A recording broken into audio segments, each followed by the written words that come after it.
Praise the lord. ప్రభువైన యేసుక్రీస్తు వారి పరిశుద్ధ నామములో మీ అందరికీ నా హృదయపూర్వక వందనాలు తెలియజేస్తుంటున్నాను.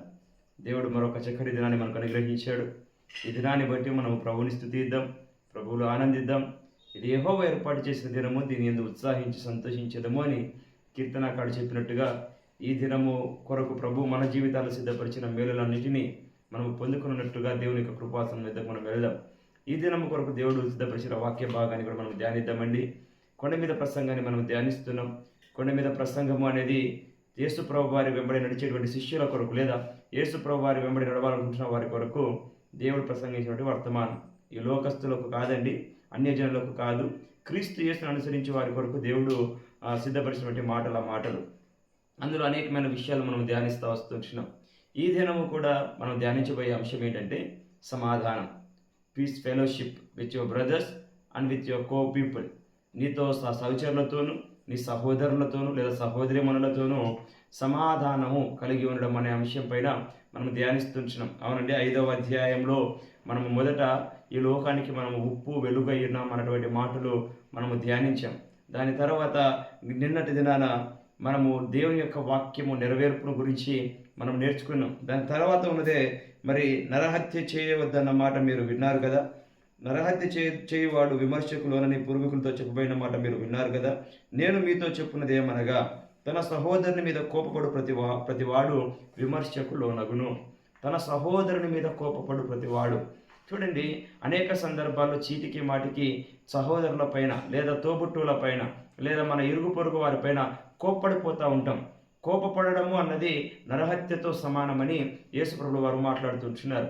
ఎంతో కొత్త నిబంధన గ్రంథంలో మన యొక్క జీవన విధానాన్ని ఎంతో మెరుగైనదిగా, ముఖ్యంగా యేసుప్రభువు వారిని వెంబడిస్తున్న మన జీవితాల్లో మన జీవన విధానాన్ని, నడవడికను ఎంతో బలమైనదిగా యేసుప్రభువు వారు తీర్చిదిద్దే ప్రయత్నాన్ని చేస్తున్నారు. అందుకని ఇక్కడ చూస్తున్నప్పుడు ఎంతో సూక్ష్మమైనటువంటి మాట, సహోదరుని మీద కోపము పెట్టుకోవద్దు అంటున్నాడు. అంత మాత్రమే కాదు, అక్కడ రాయబడినటువంటి మాట ఏంటంటే, తన సహోదరిని చూచి వ్యర్థుడా అని చెప్పువాడు మహాసభకు లోనగును అంటున్నాడు.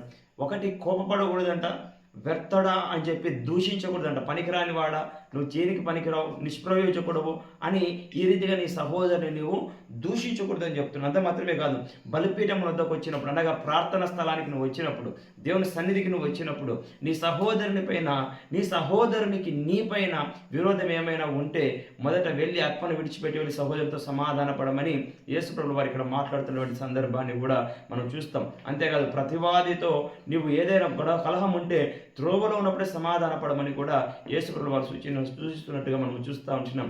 కాబట్టి ఇదంతా ఏం చెప్తుంది మనకి అంటే, సహోదరులతో ఐక్యత కలిగి ఉండాలి, ఇరుగు పొరుగు వారితో ఐక్యత సమాధానం కలిగి ఉండాలి, సాధ్యమైనంత వరకు మనుషులందరితో సమాధానం కలిగినటకు ప్రయత్నం చేయమని బైబిల్ గ్రంథంలో మనం చూస్తాం. అవునండి, నేటి దినాల్లో సమాధానం ఏ రీతిగా కలిగి ఉండాలి అనే దానికి బదులుగా వివాదాన్ని ఎలా రేపుకోవాలి అనే మనస్తత్వంతో ఆలోచిస్తున్నారు అనేక మంది. అవునంటారా కాదంటారా?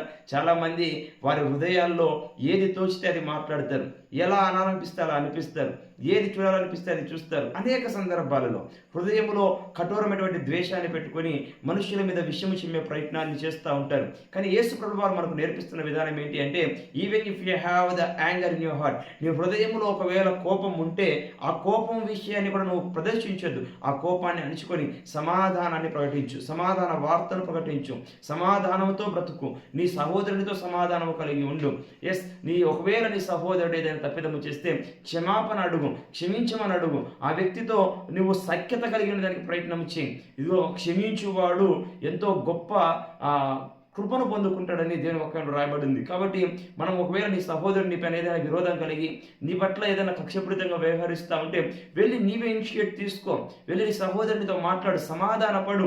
ఒకసారి క్షమించిన తర్వాత మరలా దానిపైన కోపాన్ని మరలా పెంచుకోవద్దు. ఈరోజు మనుషులు వివాదాన్ని రేపుకునేదానికి ఇష్టపడుతున్నారు తప్ప సమాధానం అనే బంధము చేత, ఐక్యత చేత కుటుంబాలను, జీవితంలో కట్టుకునే ప్రయత్నం చేయట్లేదు. యేసుప్రభువు వారి యొక్క కొండ మీద ప్రసంగంలో ఎన్నో ప్రాముఖ్యమైన సంగతుల్లో ఇదొకటి. ఇదిగో సమాధానము కలిగి ఉండాలి, సమాధానం కలిగి ఉండాలి. నీవు సమాధానంగా లేకపోతే, నీ సహోదరుని పట్ల నీ హృదయంలో కక్షపూరితమైన వేకాలను పెట్టుకుంటే యేసుప్రభువు వారు అంటున్నారు, ఇదిగో నీవు చేసే ప్రార్థన నాకు అక్కర్లేదు, నువ్వు ఇచ్చేటువంటి బలులు నాకు అక్కర్లేదు, నువ్వు చేసేటువంటి ఆ యాగాలు నాకు అక్కర్లేదు, నువ్వు నా సన్నిధికి వచ్చినా నువ్వు నాకు సన్నిధిలో పనికిరావు, కనపడవు అంటున్నాడు. అంటే దేవునికి మనం చేసేటువంటి ప్రార్థన ఎప్పుడు పరలోక రాజ్యానికి చేర్చబడుతుంది అంటే when you have fellowship with co people, నీ తోటి సహచరులతో నువ్వు సమాధానం లేకోకుండా నేను దేవునితో సమాధానం కలిగి ఉంటానంటే ఆయన హృదయమును అంతరంద్రియమును పరిశోధించు నీతి గల దేవుడు ఎంచున్నాడు. ఆయన యథార్థమైన హృదయాల వారి పట్ల కృప చూపువాడు ఎంచున్నాడు. కాబట్టి మన హృదయ ఆలోచనలు ఆయనకు తెలుస్తాయి. నా ప్రేమటువంటి వారులారా, నీ హృదయంలో ఉన్నటువంటి ద్వేషము, నీ హృదయంలో ఉన్నటువంటి కలహము, నీ హృదయంలో ఉన్నటువంటి మత్సరము, నీ హృదయంలో ఉన్నటువంటి క్రోధము, ఇదంతా పైనుండి వచ్చేటువంటిది అని ఎక్కడ రాయబడాల, అది లోక సంబంధమైనది అని రాయబడింది. ఇంకొక చోట అది దయ్యముల జ్ఞానం అని రాయబడింది. దయ్యముల జ్ఞానం ఏంటంటే వివాదాన్ని రేపుకునేదే దయ్యాల జ్ఞానం, సమాధానం కలిగి ఉండేది దేవుని యొక్క జ్ఞానం. ఈరోజు నా ప్రేమటువంటి వారులారా, క్రీస్తు యేసు పోలికలు మనం నడవాలనుకున్నప్పుడు, క్రీస్తు యేసు యొక్క అనుచరులుగా ఈ లోకం బ్రతకాలనుకుంటున్నప్పుడు మనం సమాధానం కలిగి ఉండడం చాలా ప్రాముఖ్యం, సహోదరులతో ఐక్యత కలిగి ఉండడం చాలా ప్రాముఖ్యం. మన హృదయంలో ఎటువంటి ద్వేషాన్ని లేకోకుండా ఎప్పటికప్పుడు ద్వేషాన్ని విడిచిపెడుతూ, ఇదిగో ఎంత యేసు మాట్లాడుతున్నాడంటే కోపగించువాడంట, వ్యర్థుడు అని చెప్పువాడంట, మహాసభకు లోనవుతాడు అంటున్నాడు. మరి ఈ దినాన మన జీవితంలో ఎన్ని సందర్భాల్లో కదండి మన సహోదరులను, మన సహోదరులను ఎన్ని రకాలుగా దూషిస్తూ ఉంటామో ఒకసారి ఆలోచించేయండి. మనమందరము క్రీస్తు యేసు యొక్క శిష్యులుగా ప్రేమను పంచేటువంటి వారిగా సమాధానం కలిగి జీవిద్దాం. ఇట్టి కృపా భాగ్యాన్ని దేవుడు మనకు అనుగ్రహించును గాక. దేవుడు మిమ్మల్ని మీ కుటుంబం దీవించును గాక. God bless you all.